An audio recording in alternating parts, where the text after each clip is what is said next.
السلام علیکم، میرا نام ڈاکٹر خواجہ توصیف اظہر ہے اور میں نیازی medical complex we I P block میں ایز اے گیسٹرو اپنی فرائض سر انجام دے رہا ہوں۔ گیسٹرو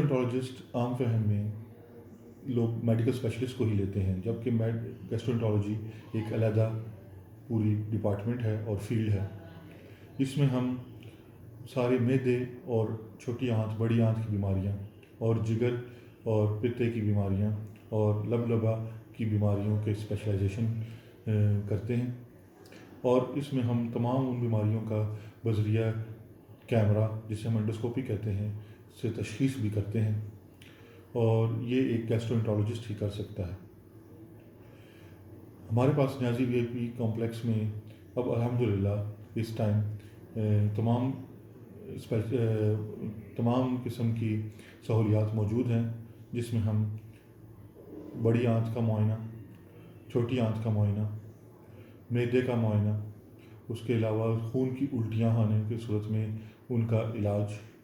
بذریعہ انڈوسکوپی، اس کے علاوہ فالج کے وہ مریض جو اپنی خوراک خود نہیں کھا سکتے اور ان کو ناک کے ذریعے سے نالی لگی ہوتی ہے، اس کو نالی کو ہم خوراک کے نالی کو ہم پیٹ میں ڈال کے پیشنٹ کو اس تکلیف سے دور کر سکتے ہیں، اور اس کی خوراک پیٹ کی نالی کے ذریعے سے دی جا سکتی ہے۔ اور وہ اس نالی کا فائدہ یہ ہے کہ وہ خوراک کی نالی جو ناک سے لگی ہوتی ہے وہ ہر 2 سے 3 ماہ بعد یا تو بدلنی پڑتی ہے یا مریض خود کھینچ دیتا ہے، جبکہ جو پیٹ میں خوراک کی نالی ڈلتی ہے وہ 9 ماہ سے 1 سال تک چلائی جا سکتی ہے، اور اس کو 1 سال یا 9 ماہ کے بعد بدلنا پڑتا ہے، اور وہ بھی بدلنا بہت آسان اور پیشنٹ کے لیے تکلیف دہ نہیں ہے۔ اس کے علاوہ ہم پتے کے جو پتھری ہوتی ہے، کبھی کبھار وہ پتھری وہاں سے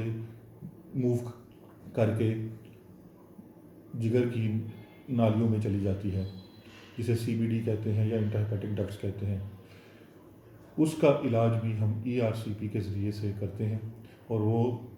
پتھری ہم نکال سکتے ہیں۔ اور اس کے علاوہ ہم بڑی آنت کا معائنہ بھی کولونوسکوپی کے ذریعے سے یا بذریعہ کیمرہ کرتے ہیں، اور اس میں بہت سی بیماریاں جو بڑی آنت کی ہیں